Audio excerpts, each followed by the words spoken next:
Okay.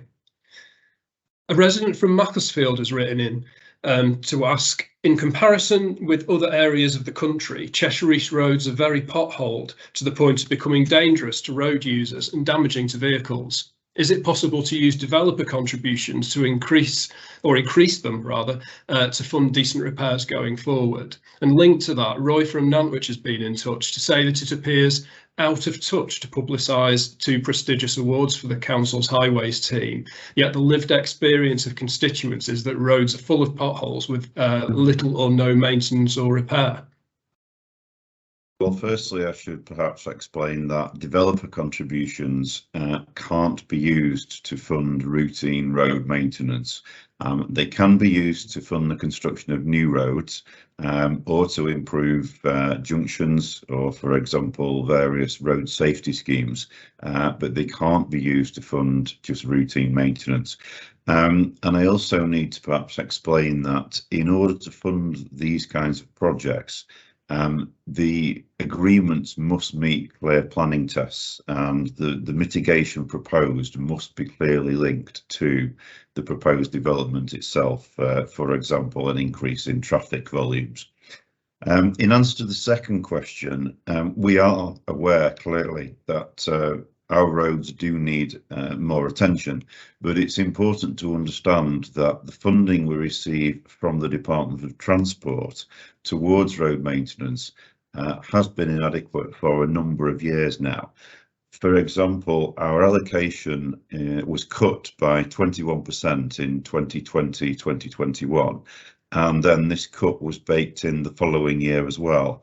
And so when people consider that construction inflation is currently running at somewhere between 20 and 30%, the cut is actually even more severe.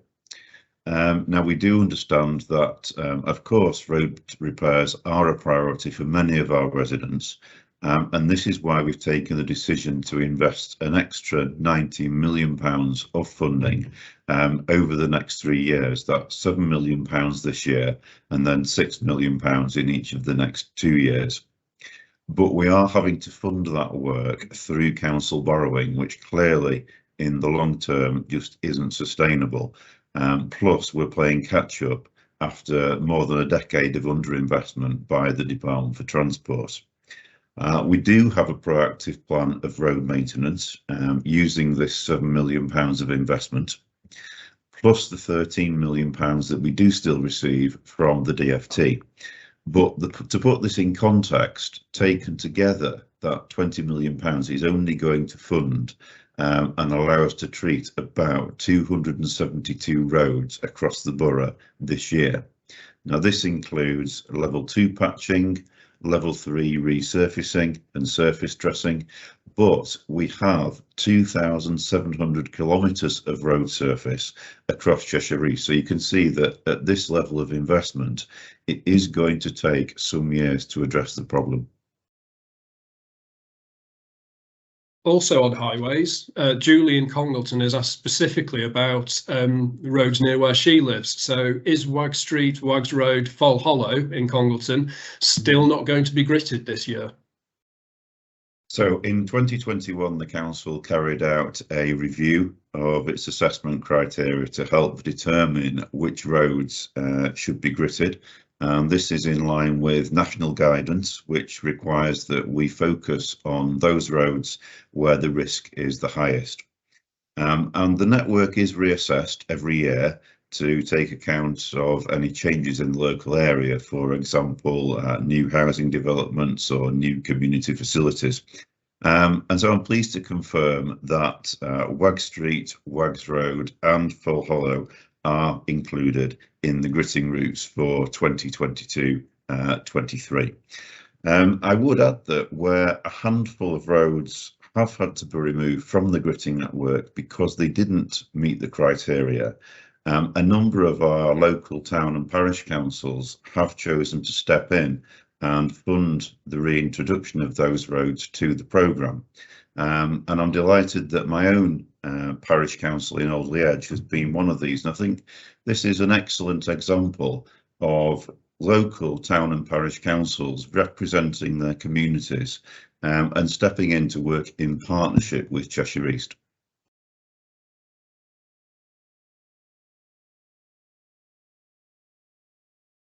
Julian in Macclesfield has written in to ask, the Congleton bypass was opened in April 2021. Since February 2022, there has been a speed restriction over 1.5 miles of the road, apparently to reduce the risk of drivers crashing into the roundabouts. It understands that the council's highway department is currently designing lighting, but would like an update on how that's progressing.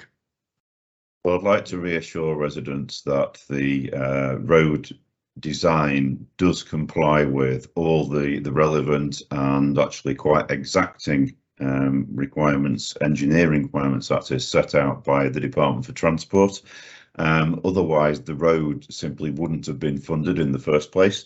But aspects of driver behaviour have highlighted that additional lighting is required on some parts of the bypass. So the design for that lighting scheme has been completed, and I'm pleased to confirm that the works at this location should be complete by just after Christmas, with the new lighting being fully functional by the end of January.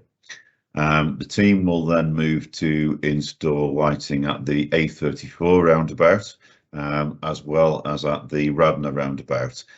There will be some limited traffic management in place whilst those works are being carried out, clearly. Ideally, the works would have been completed by now, but there have been some delays caused by global supply chain issues, which lie outside the council's control.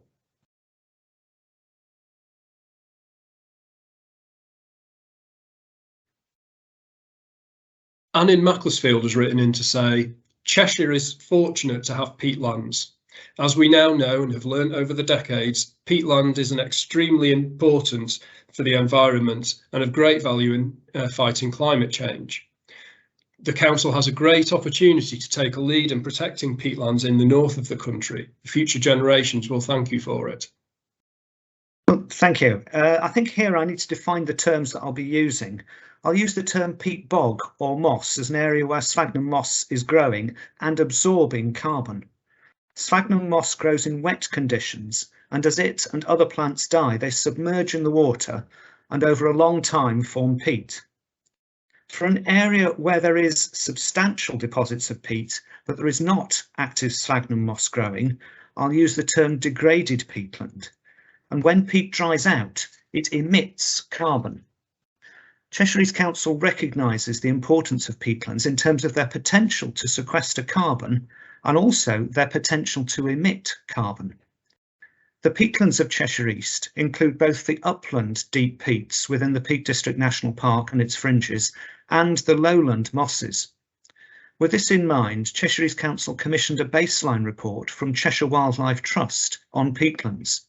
This was in support of the Council's environment strategy and the carbon neutral action plan in order to provide a single reference source for peatland in Cheshire East to inform further consideration by the Council and others.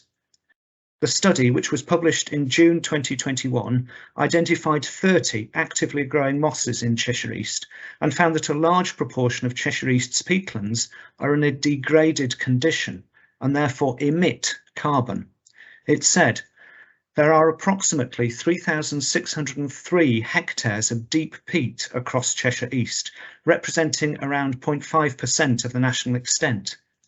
A large proportion of Cheshire East peatlands are in a degraded condition and therefore emit 48,021 tonnes of CO2 per year. Among other things, the report has been used as evidence to support applications by conservation organisations under the government's Nature for Climate Peatlands grant scheme. One of those bids was successful, which will support restoration of deep peat areas above Disley. Cheshire East Council has successfully restored one mossland near Goresworth, which is now an active peat bog. It is also commissioning a further piece of work to identify further deliverable opportunities for peatland recovery projects across Cheshire East and is working with the Lindau Moss Partnership to explore the potential to conserve, restore and interpret this landscape. In relation to the South Macclesfield development area specifically, the Peatlands of Cheshire East report states, where strategic development applications have already been approved, e.g. the South Macclesfield development area, the loss of stored carbon and any greenhouse gas emissions associated with the development of deep peat should be considered as part of the planning decision process, with consideration to how offsetting increased emissions can be demonstrated. In summary, this position indicates that peatlands across the borough should be restored or managed wherever possible, but for allocated sites, impacts associated with loss of peatland should be appropriately assessed and mitigated through the planning system. And Nick in Macclesfield has written in specifically mentioning the area for the South Macclesfield development area in the area known as Danes Moss. So he's asking, please explain why Cheshire East is planning to build on Danes Moss when it's so clearly contrary to the council's environmental policy and against the wishes of so many residents. Well, firstly, to set out the council's new environmental policies. In May 2019, as soon as I became leader, Cheshire East Council committed to be carbon neutral by 2025, one of the most ambitious targets in the country. The council then published a new environmental strategy and a detailed carbon neutral action plan. In May 2021, a report was published showing that the council is on track to be carbon neutral by 2025. But the council itself only accounts for 1% of the carbon emissions of the borough of Cheshire East. So in October 2021, the council adopted the UK 100 pledge, committing the council to work to make the entire borough carbon neutral by 2045. The SADPD, sometimes called the Local Plan Part 2, was recently adopted by the council, and it removes some greenbelt sites from the plans for development and recognises the importance of peat bogs. New supplementary planning policies are being prepared on the environment and biodiversity net gain. These will further strengthen environmental protections in the planning system. We now have a tree maintenance strategy, and the 2022-23 draft budget allocates an extra £500,000 to tree maintenance. But none of these policies are retrospective. South Macclesfield development area is an allocated site in the 2017 local plan. An outline planning permission was approved at the Strategic Planning Board in August 2017 by 8 votes to 4, and outline planning permission was granted in January 2019. The reserved matters applications are live planning applications, and there is background information on this project on the council's website. The development land at South Macclesfield development area is largely separated from Danes Moss site of special scientific interest by the landfill site. It is important that the development does not impact on the SSSI. And also, the council is not the only landowner. A national house builder owns a significant part of the site too, and the council is talking with them. I will continue to advocate for our environmental and climate change policies. Craig, did you have anything to add? Thank you, Michael. I mean, I do need to exercise a little caution in what I say here because I, of course, sit on the council's strategic planning committee, although I didn't in 2019. But as a member of that committee, there is a legal requirement for me to retain an open mind. But this site was allocated for development in the local plan brought forward by the previous administration, and it was also looked at by an independent government appointed planning inspector and declared sound. It was then voted through full council in July of 2017. And that act of adoption by the council at that point in time established the principle of development of the site. Now, a future planning application for the site may be approved or it may be rejected. That is to be determined. But if it is rejected, it can only be rejected on those reserved matters that the leader spoke about. For example, on grounds of design, on grounds of access, on character or appearance. The principle of development has already been established, so committee members, when they're discussing this application, will be unable to consider whether the site itself is suitable for development. If they were to do so, any decision would almost certainly be quashed on appeal by a government inspector, simply because a previous government inspector has already concluded that the site is suitable for development.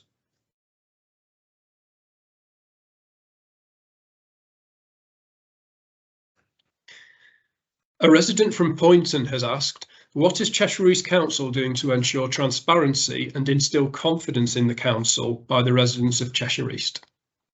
Well, I hope that the resident from Poynton and members of the public can see that Cheshire East Council does a great deal to ensure that it is open and transparent in the way that it works.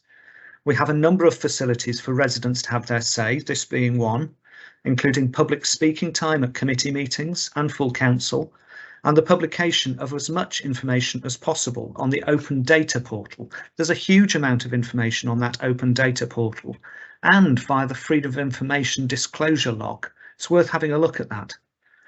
In addition, whilst there is statutory provision for certain reports to committees to be held back from publication in circumstances where their content may be exempt from publication, the Council always takes the approach of publishing as much information as possible in these circumstances. Craig, did you have anything to add? Thank you, Michael. I do confess to being a little bit surprised by this question. And this is why. In 2021, the Joint Administration replaced the former secretive cabinet system, where decisions were made by just 8 people from the same political group, with the far more open and transparent committee system of governance. And that means that now all decisions are made by politically proportionate committees, following debate and scrutiny of the various policy objectives. All members, including members of the public, may attend and speak on any agenda item.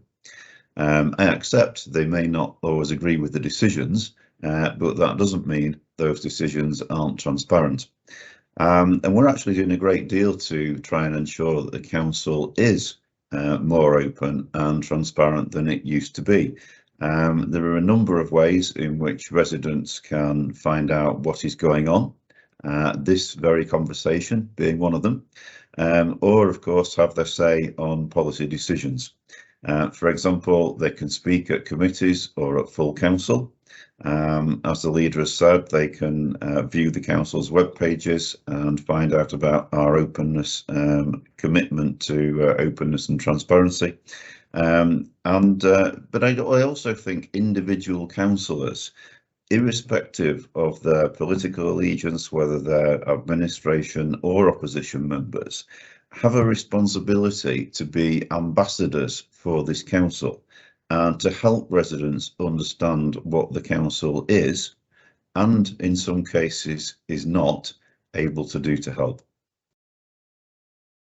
Thank you again to everybody who submitted questions this time, and sorry if we weren't able to get to everybody's questions, but we will be inviting questions again for future editions in the new year, so look out for that. And remember, if you want to find out more about council services or raise concerns, you can visit the council's website at cheshireeast.gov.uk or speak to your local councillor. So with that, I would just like to thank the leader and deputy leader of the council, Councillor Sam Corcoran and Councillor Craig Brown.